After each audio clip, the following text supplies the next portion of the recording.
మీ business విస్తరించాలనుకుంటున్నారా? మార్చి 16-17 హైటెక్స్ లో franchise India biggest ఫ్రో expo.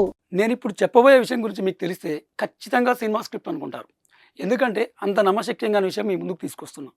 అసలు విషయంలోకి వెళ్తే ఓ విద్యార్థి 2000 సంవత్సరంలో 10వ తరగతి ఫస్ట్ క్లాస్లో పాస్ అయ్యాడు. తర్వాత ఇంటర్, డిగ్రీ, పీజీ, బీఈడి వరుసగా అగ్రస్థానంలో ఉత్తీర్ణుడయ్యాడు. ఇంకేముంది, ఏదో ప్రభుత్వ ఉద్యోగం కొడతాడులే అనుకున్నారు అంతా. కానీ తానొకటి తలిస్తే దయం ఒకటి తలిచిందన్నట్టుగా మనోడికి గుమ్మడికాయ అంత టాలెంట్ ఉన్న ఆవగింజంత అదృష్టం కరువైంది.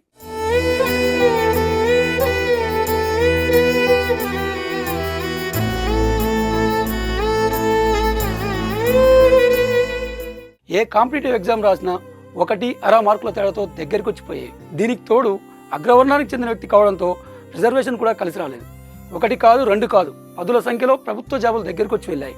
అసలే పేద కుటుంబం. పరీక్ష ప్రిపరేషన్ కావాల్సిన డబ్బులు లేకపోవడంతో ప్రైవేట్ టీచర్గా జాయిన్ అయ్యాడు. ప్రభుత్వ ఉద్యోగం రాక మనస్తాపం ఒకవైపు, నేనే ఇంత చదివినా ఉద్యోగం రాలేదు, నేను ఈ విద్యార్థులను న్యాయం చేస్తాననే కుంగుబాటుతనం మరోవైపు. తనను ప్రైవేట్ టీచర్గా కుదురుకోనివ్వలేదు. పూర్తి నిరాశ నిస్పృహకు లోనయ్యాడు. క్రమంగా మద్యానికి బానిసయ్యాడు. బానిస అంటే మామూలు బానిస కాదు, చుక్క లేనిదే క్షణం లేకుండా ఉండేంతగా మారిపోయాడు. ఉన్న ఆస్తినంతా అమ్మాడు. వృద్ధులైన తల్లిదండ్రులు అడ్డు చెప్పలేకపోయారు. చివరాఖరికి వైన్ షాప్ దగ్గర మనోడు కనిపిస్తే తెలిసిన వాళ్ళంతా పరారయ్యేలా దిగజారిపోయాడు. ఊరు వాడ అంతా చదువుకున్న తాగుబోతని ఎగతాళి చేసేది. నా జీవితం ఇంతే అనుకుని బాధపడుతున్న క్రమంలో తన జీవితంలోకి తన మరదలు ఓ వెలుగులా ప్రవేశించింది. ఊరు వాడ, చుట్టాలు పక్కాలు అంతా తాగుబోతుని పెళ్లి చేసుకుని ఏం చేస్తావు అన్నా ఆ మరదలు లెక్క చేయలేదు. తన బావపై ఉన్న ప్రేమ ముందు సూటిపోటి మాటలు నిలవలేదు. తమకు కలిగినంతలో బావని పెళ్లి చేసుకుంది. తన దగ్గర ఉన్న బంగారం అంతా తాకట్టు పెట్టి ఆటో కొనిచ్చింది. నెమ్మదిగా తన బావని మద్యానికి దూరం చేయడం ప్రారంభించింది. హ్యాపీగా ఆటో నడుపుకుంటూ సాగుతున్న వారికి 2 పిల్లలు కూడా కలిగారు. పట్టణానికి కాపురం మార్చారు. అంతా సజావ సాగుతున్న సమయంలో పిల్లల్ని మీ తండ్రి ఏం చేస్తాడు అని అడిగితే ఆటో డ్రైవర్ అని చెప్పడం చూసిన ఆ ఇల్లాలు మనసు చివుక్కుమంది. తన బావ స్థాయి ఇది కాదని ఆమె మనసుకు తెలుసు. తన బావను ఉన్నత స్థానంలో నిలుస్తాడనే నమ్మకం ఆమెది.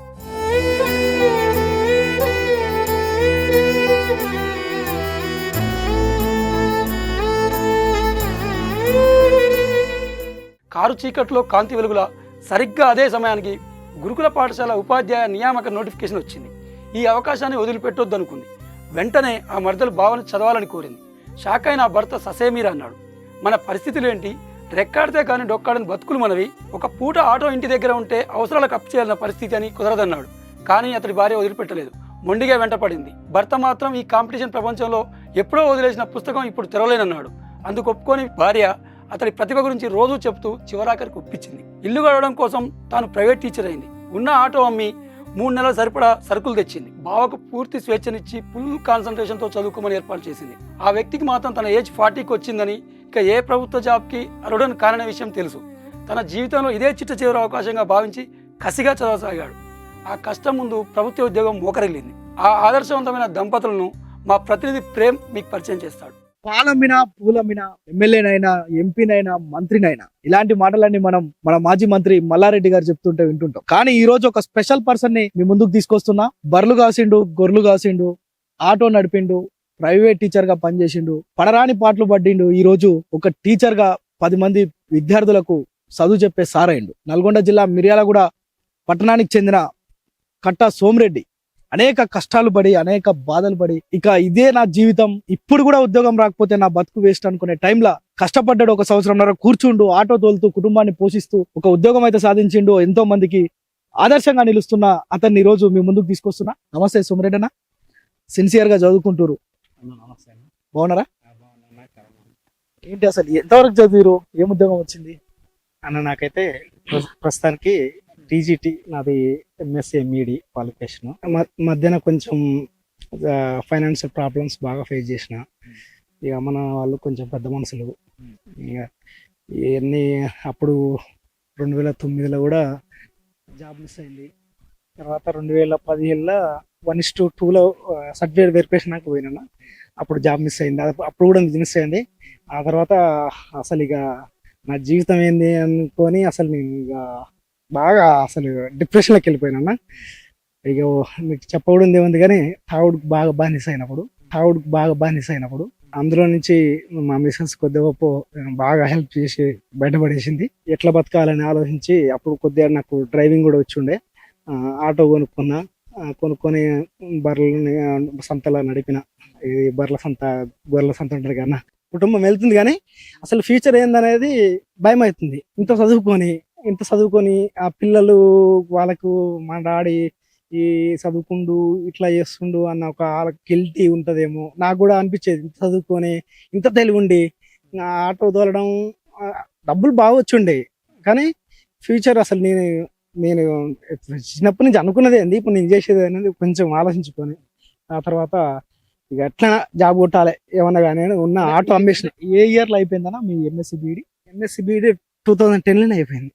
ఇంత చదువుకొని ఏంది ఈ జీవితం, ఏంది ఇంత అసలు ఇంత తెలివి, ఎంతో మందికి నేను సజెషన్స్ ఇస్తా, ఎంతో మందికి ఇట్లా చేస్తా, నువ్వు అసలు సాధించకపోవడం ఏందని నాకు నేనే మస్తు ఆలోచించుకొని మా మిస్సెస్ తో డిస్కస్ చేసినా కూడా నీకు మస్తు టాలెంట్ ఉంది బావా, ఎందుకు ఇట్లా ఆగంగా బావా, తాగకు, ఇబ్బంది పడకు, నేనుండండి పక్కన అని.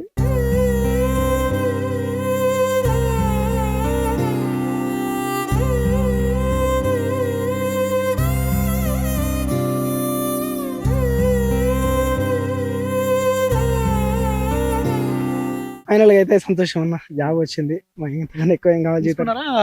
ఆర్డర్స్ తీసుకున్నారా? తీసుకున్నాను. అలాట్మెంట్ ఆర్డర్ ఇచ్చేసారు. అయితే ఎక్కడ పోస్టింగ్ అనేది ఇంకా డిసైడ్ కాలేదు. ఈ 5th జూన్ నాది. ఈ 5th జూన్ లో ఎక్కడ రావచ్చు. ఇన్ని కష్టాలు ఏడుస్తూ ఆ బాధను వెళ్ళగక్కుతున్న పరిస్థితి ఉంది. అయితే నిజంగానే ఫ్యామిలీ సపోర్ట్ ఎట్లా ఉంది, ఆయన ఎట్లా కష్టపడేవారు కూడా ఒకసారి మాట్లాడి తెలుసుకుందాం. చెప్పమ్మా, ఎట్లా ఉండేవారు మీ భర్త మీతోటి? చాలా ఫ్రెండ్లీగా, చాలా ప్రేమగా చూసుకునేవారు. అంటే ఇంత చదువుకున్నాడు, మంచిగా మ్యారేజ్ చేసుకున్నాం, బర్రెలు కాస్తుండు, గొర్రెలు కాస్తుండు, ఆటో తోలుతుండు, ఏమనిపించలేదా? అట్లా ఏం లేకుండే ఫీల్. మన సొంతంగా ఏం చేసుకున్నా ఏం కాదు, ఏదో ఒకటైతే చేస్తుండు కదా, అది చేసుకుంటూ చదువుకునేటోడు. నైట్ వచ్చేసి మార్నింగ్ టైం వేస్ట్ చేయకుండా చదువుకునేటోడు. ప్రతి ఒక్కరు కూడా అన్నారు, ఇట్లా తాగుతుండు, ఈయనకేం వస్తుంది, చదువు ఉద్యోగం వస్తుందా, ఇట్లా పిల్లని చేసుకొని పిల్లలు అది ఇదని ఊర్లో మమ్మల్ని బాగా చులకన చేసిన వాళ్ళు చాలా మంది ఊర్లో అయితేంది, మా దగ్గరలో మా రిలేటివ్స్ అట్లా జరిగిపోయింది. ఇంకా ఎందుకు చేసుకున్నావు, వద్దంటే మ్యారేజ్ వద్దంటుంటే మా రెడ్డిస్లలో అమ్మాయిలు చాలా తక్కువ అయిపోయినరు. అట్లా ఆ మూమెంట్లో అయిన బావ అని ఇట్లా మంచిగా అనిపించి చేసుకున్నా. అమ్మ కూడా ఇంకా నాకు మేనల్లుడైనా కొడుకైనా తనన్నట్టే ఉంటాడు అని అమ్మ ఇష్టంతో కూడా ఎన్ని మంచి వచ్చినా సరే, మ్యాచెస్ వచ్చినా సరే ఆస్తి ఆలోచించకుండా అమ్మ కూడా మా అల్లుడు నా కొడుకు లాగుంటే చాలు అన్నట్టు అమ్మ కూడా ఇవ్వడం జరిగింది. ఇంక ఇట్లా కాగానే ఇంకా దగ్గర వాళ్ళు ఎందుకు ఇచ్చినావు, ఎందుకు చేసినావు, తాగుబోతేవాడు అని అట్లా చులకన చేయడం జరిగింది. అప్పుడు అన్నోళ్ళందరూ కూడా మళ్ళీ కాల్ చేసి స్టేటస్ పెట్టగానే అవునా అసలు మేము అనుకున్నాను రా అది ఇదని మళ్ళీ హ్యాపీగా వస్తుంది అనుకున్నాను రా, మీ చాలా లక్కీ నువ్వు అసలు, మాకు ముందు నుంచే తెలుసు సోమిరెడ్డి సాధిస్తాడు అన్నోళ్ళు అట్లా చాలా మంది ఉండ్రు. వాళ్ళందరూ రిటర్న్ కాల్ చేస్తుంటే చెప్పినా కదా బాబా వాళ్ళే మన కాడికి వస్తారని అన్నోళ్ళందరూ అని మేము కూడా అనుకోవడం జరిగింది. ముందు చెప్పినావా వాళ్ళంతా అన్నోళ్ళంతా మన దగ్గరకు వస్తారు, మనమే వెనకకు పోవద్దు అని చెప్పినావా? ధైర్యం ఇచ్చినావా? ఇచ్చిన. ఆయన డ్రింక్ చేసేటప్పుడు అదే చెప్పిన, నువ్వు డ్రింక్ ఆఫ్ చెయ్యి, నువ్వు ఏది చేసినా సరే నీకు టాలెంట్ ఉంది, ఏదో ఒకటి చేస్తావు, అన్నోళ్ళందరూ మన దగ్గరికి రావాలి, ఇప్పుడు అంటుండ్రు అనవసరంగా చేసుకున్నావా అని, రేపటి నాడు వాళ్ళే అంటారు అని నేను చాలా చెప్పేసిన. ఆయన కూడా విన్నాడు. ఇప్పుడు అదే నిజమైంది. చాలా మాటలే నిజమైనాయి, నువ్వు అనబట్టే నిజమైనాయా? నిజమైంది అనిపిస్తుంది. చాలా మంది ఇప్పుడు రావడం, ఫోన్ కాల్స్, చాలా హ్యాపీగా అనిపిస్తుంది. ఏ పేరు నాన్న పేరు? హర్షిత్ రెడ్డి. మంచిగా చదువుకుంటున్నావా? మీ డాడీ ఇప్పుడు ఏం చేస్తున్నాడు? టీచర్ జాబ్ చేస్తున్నాడా? నీకు తెలుసా? ఎట్లా తెలుసు? మా డాడీకి వాళ్ళు స్కూల్కి పోయినా. స్కూల్కి పోయినావా? మీ డాడీ డ్రైవర్ కదా? చిన్నప్పుడు డ్రైవర్, పెద్దనంగా టీచర్ జాబ్ చేస్తాడు. Very good. మరి నువ్వేమవుతావు? Army police. ఆర్మీ పోలీస్ అవుతావా? దానికి చాలా కష్టపడాలి తెలుసా? కష్టపడతావా? మీ డాడీకి ఉద్యోగం వచ్చింది కదా, హ్యాపీనా? హ్యాపీ. రైట్. ఇది నిజంగా మనం సోమిరెడ్డి ఒక్కడే కాదు, ఇలా గురుకుల టీచర్స్ అయిన వాళ్ళు ఒక్కొక్కరిని కదిలిస్తే ఒక్కొక్క బాధ నిజంగా. అయితే ఇక ఇది ఈ జీవితంలో ఉద్యోగం రాదేమో, ఇక అంటే ఇదే ఈ వ్యవసాయము లేదంటే ఈ గొర్రెలు గాయడం బర్రెలు గాయడం ఇదే అని డిప్రెషన్ కి లోనైన సందర్భంలో ఒక ధైర్యం ఇచ్చే భార్య పక్కన ఉండి ప్రోత్సహించినప్పుడు నిజంగా ఇప్పుడు ఉద్యోగం సంపాదించిన అని చెప్తుండు సోమిరెడ్డి. ఇది సోమిరెడ్డి గాథ. నిజంగా అంటే మనం చూస్తుంటాం, వింటుంటాం, వాళ్ళు గొర్రెలు కాసేది బర్రెలు కాసేది అని చూస్తుంటాం, కేవలం వాళ్ళు గొర్రెలు కాసేటోని లాగానే చూస్తుంటాం, కానీ వాళ్ళ లోపల ఉన్న టాలెంట్ ఏంది అనేది చాలా సార్లు గమనించాం. అయితే ఇలాంటి కష్టాలు పడి బాధలు పడ్డ వాళ్ళు ఎంతో మంది ఉద్యోగాలు సాధించినప్పుడు నిజంగా వారికి మోరల్ గా సపోర్ట్ చేసిన వాళ్ళు వెనకంగా ఉండి ఇట్లా ఉద్యోగాలు సంపాదించి వాళ్ళు చెప్పుకోలేనంత ఆనందాన్ని వ్యక్తపరుస్తున్న పరిస్థితి అయితే ఉంది. కెమెరామెన్ సాయితో ప్రేమ్, సుమన్ టీవీ, నల్గొండ.